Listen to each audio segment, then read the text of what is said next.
Hey, what's up, gold and silver stackers? This is Brian Kuzmar with Commercial Rare Coins and Precious Metals for our Monday update on what happened over the weekend and what's happening this week and what it looked like today. Let's take a look at a few things here. I guess everybody that is in my surrounding area is familiar with tropical storm that hit this weekend, as well as me. I have a boat that's not quite as big as this one, but I went out and I learned myself a little bit lesson. It wasn't quite as big as this, but I'll show you kind of what happened to me. There you go. That happened to me. That happened to me. That happened to me. And as somebody that's owned a boat for 5 years, that happened to me, and that one too. So, anyways, as a boat owner that's captain for 5 years now, learned a little bit. And actually, my friend Bobby was driving at the time, but learned a little bit about going out on these tropical storms or even the day after. Anyways, let's take a look, and this kind of falls into what happens with gold right now. Steady as she goes. Gold and silver markets are kind of cruising along nicely. Sales are up. We're moving in calmer seas. Now, we're not in calm seas. We're in turbulent seas, actually. But gold and silver, we got our sales up, and we're moving along quite nicely here. Let's take a look at spot prices, spot metal prices here, and I'll go to my page. If you wondered what I'm looking at, this is CCE. It's a paid subscription service for coins and precious metal dealers, and they do run spot prices as well. I like to use them because it shows a bid and ask, and well, not really bid and ask, but it shows the highs and the lows and the different markets. As I had thought, and as I had said on Friday, I thought it was going to be a par or slightly up day, and that's exactly what we got. We're up today. I think it was in the 1940s on Friday or something like that. And we're up about, it says here 1530 from that point. 1953, New York closed at. Silver closed at 27 bucks. I mean, it's just kind of like hanging at this level and taking these little increments. I'm fine with this. Move up $5 a week. We're cool with this. Just keep going. I mean, it can move back 25 bucks after a week or so. Or not quite a week, but 3 or 4 days, move back 20. But as long as we're making these little steady progress forward, it's kind of like, as I said, steady as she goes. So, $27 an ounce on silver, $9.58, and platinum. You notice I didn't say platinum or palladium stackers because I know so few of them, but maybe I'll say hello to the platinum stackers. The palladium guy, I don't know where he's at. I think he lived in Idaho or something. So anyways, but still, palladium hanging out right there at that 2300. And you know what? As I said, palladium is doing absolutely nothing. I don't see any big increases in palladium. And in fact, I don't even know why it's at $2,300, quite frankly. Someone explain this to me in comments below, please. Even post a link on why it might be that price. I just don't get it. And why platinum is $958 per ounce. And anyways, I'm curious about that. I'm sure you are too. But again, I wouldn't be a buyer of palladium. I'd be a seller of palladium and a buyer of platinum, if anything, or silver, even gold for that matter. Let's take a look at the world spot prices. 1958, again, a little bit higher. And the same thing with silver and the same thing with platinum. For a long while, I was following this trend where I was feeling that on the world spot prices, if they were up in the evening, that New York would probably open close to the closing price of the world spot prices, or end up around there at the end of the day. And the same thing with silver. That's a trend I noticed for a while. It only kind of like didn't happen when gold and silver got spanked by an increase in the dollar value, which never lasted very long. So if that trend is still following through, I think we're going to see par value or slightly up on New York tomorrow as well. So let's see what happens with there. Anyways, interesting article about Turkish people really worried about their currencies. It was in a couple, smaller publications. None of the bigger publications really mentioned it, but here, lo and behold, Wall Street Journal just publishes something that kind of confirms what we kind of looked at and seemed to be true. Weak lira powers fresh gold rush. And more or less, there was a run on the banks in Turkey, and people were putting their money in gold. Isn't that a pretty sight, by the way? Look at that front window. We don't have stuff like that in the United States. I've never seen. And here, interestingly enough, too, in the Middle East, in a lot of Asian countries, they don't buy gold coins. They don't buy gold bars, they buy jewelry. Jewelry is how they store their wealth and gold, and this is kind of what you're seeing right here. So when you see that jewelry sales in India or the Middle East are way up, they're not buying jewelry for vanity purposes. Jewelry really is bullion over there. Their bullion is jewelry. A lot different than us. And I didn't mean to digress, but that picture is kind of proof of that and shows you that it's kind of different over there. But anyway, Turks are piling into gold, their long favorite investment, as the country's financial system unravels. So, key word here, or key sentence here. As the country's financial system unravels, they're piling into gold. And the Turks know they've had issues many times in their past history with their dollar, or their currency, I should say, and other things. Funny enough, too, here's a guy talking about safes. People all buying gold and silver and where to put their stuff.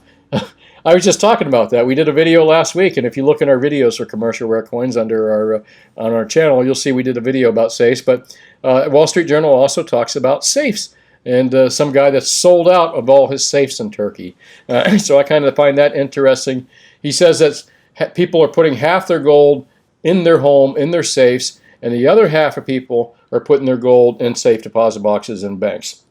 And by the way, I think putting your gold and silver in safe deposit boxes is a very bad idea in case the bank has a holiday or they just decide to close for some health issue and you can't get into your bank for 2 weeks when gold is really rocking. So keeping your gold in someone's safe deposit box, private or banking or whatever, bad idea, folks. Anyways, I thought this was a real interesting article by Wall Street Journal, and take it. It's worth reading if you get a chance. You don't very often see them talking about gold and silver without bad mouthing it.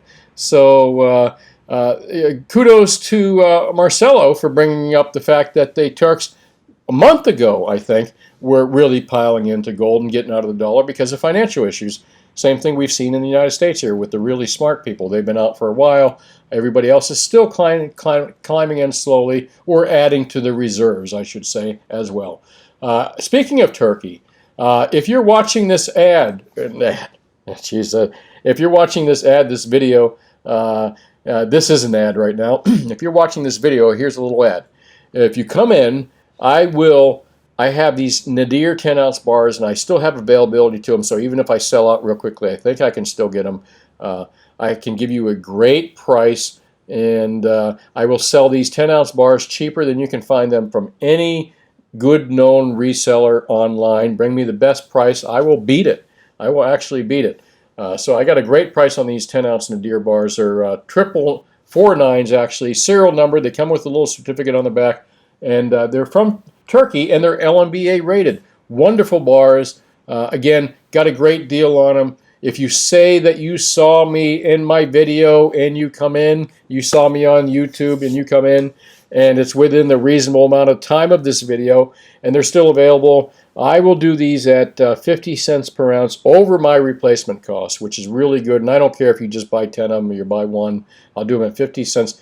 That's providing you said you saw this YouTube video. And I'll put I'll give a week or two timestamp. Give me a 2-week timestamp on this, okay? So if you watch this video, I'll give you 2 weeks from the date of this video to come and tell me that. And if they're available, you can still have them at 50 cents over my cost. Let's take a look at Zero Hedge, what they got out there. And this is something I wanted to bring up because I went and I looked. I said, well, I didn't see this in the Wall Street Journal. Wall Street Journal mentions nothing about this. But look, Morgan Stanley, major banker, no longer sees a fiscal stimulus deal before the election. What this means for markets? Well, it doesn't mean anything good for markets, but it does mean something good for gold and silver markets, and more than likely. So this is in, let's see, Zero Hedge. Take a look at this when you get a chance. But again, I'm looking at this article, and I said, you know what? Let me take a look and see if Wall Street Journal has that anywhere in there. And no, they're not talking about, well, anyways. Oh, look, here's where I saw in Turkey, weak lira powers fresh gold rush. I was really surprised to see it in the Wall Street Journal market pages, but not on the home page. And again, as I said, Wall Street Journal hardly ever talks about gold and silver unless they're trashing it. So it was nice to see kind of a nice little article there talking about it. We're talking about the Turkish buying gold, not about Americans buying gold. Let's take a look at the Wall Street Journal front page here. Really nothing, and certainly nothing that talks about not seeing a fiscal stimulus deal. I'm sure Wall Street Journal is still pushing the fiscal stimulus is happening, going to happen. But when you see a larger bank like this, Morgan Stanley, saying they don't see it happening, chances are they're probably right. And again, that's very bullish for gold and silver. And this is why I read Wall Street Journal, or maybe don't, and read other publications like Zero Hedge. Again, read between the lines. Half the shit in some of these publications and some of these publications is nonsense or whatever. But, again, read between the lines. I wanted to bring up a little subject that people come in and ask me all the time about $10,000. $10,000. I can't tell you how many people come in and when they sell their gold and silver. We pay with check, by the way. We only do checks over $200 for a bunch of reasons. Besides security, it has something to do with just being able to keep enough cash on hand for bullion purchases is just about impossible. The reporting laws are kind of crazier for us, but not for you.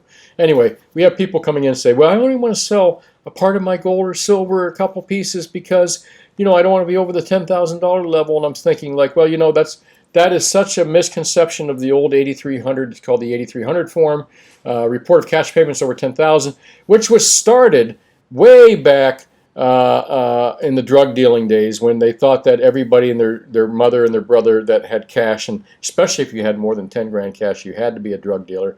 So that's what this IRS 8300 form was created for. Car dealers have to follow it. Coin dealers have to follow it. If you're and really what it is if you're a business like myself or any business, hotel, I don't care what you do, whatever business you are in, and you notice it says trade or business. Whatever business you are in, if you take $10,000 more in cash, you have to fill out this 8300 form and send it to IRS. And you can see the things on here. But that's only if you're receiving payments from a customer and you are a business. If I am paying you, if I'm buying your gold from you, there's no 8300s filled out. There's none of that stuff. So you could sell $1 million worth of gold. There's no tax paperwork filled out.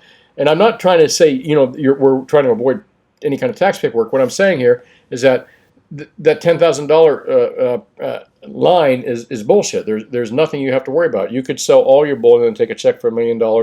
In fact, taking $1 million check is just as much off the radar as taking $5,000 in cash or $10,000 in cash or whatever. But again, there's no reporting when you sell me something. There's only reporting when I sell you something and you pay me with cash. And that applies to all cash transactions. And that's why we limit our cash transactions to $10,000. Anyway, it's something I should do a little talk on sometime. I would agree to do it this weekend, and maybe I will. You know what? I'll try to do a little report on proper, and I got to be careful here because I'm not an accountant and I'm not a tax attorney. So I'm going to tell you about what I know. So I'll do a little video this weekend if I can, just a short video on some of this stuff and the forms and the taxes that I know you are responsible for. So I do know there are some taxes you're responsible for as a gold and silver stacker and buyer, seller, whatever. And I will explain that to you a little bit and make your life a hell of a lot easier rather than all the misconceptions and bullshit that most people are spewing on this. Anyway, this is Brian Kuzmar with Commercial Ware Coins and Precious Metals in Lauderdale by the Sea. Call me at any time, 954-493-8811 for live quotes and what products we have on hand. And if you're really, if you're really astute, you will ask us what the best deal is, and we will tell you, not just because we may have it or may not have it on hand, but because I really want you to get a great deal, and you'll tell your friends about us. That's how we have done our whole business, my whole lifetime here, and we get a lot of referrals. And just take a look at our Google reviews, and you'll see kind of what I'm talking about. Those are all genuine. We do the right thing. I make anywhere from $10 to $25, $30 an ounce on gold. We make anywhere from 25 cents to $1, maybe $1.50 on silver occasionally. So it behooves us to tell you what the best deal is on all gold and silver products. So you can count on us for that anytime. Again, if you don't live in my area, if you're watching this video outside our area and you can't come and physically do business with you, I'm very sorry about that. I wish I could. However, I don't do business on the internet. I don't do it on the phone. We don't ship anything out. We only do face-to-face business here. So if you're watching this and you can't come in to see me, don't hesitate to call me. Perhaps I can tell you the best place to go to in your hometown because I know dealers all over the country. And I always recommend buy local, buy brick and mortar if you can, but definitely buy local. Keep your money local, and your local guys, generally if they've been around for a while, will always give you a great deal. And oh, and as I said, I think gold and silver prices are going to be up. So there we go. Anyway, thanks for watching. Have a great evening. Talk to you tomorrow.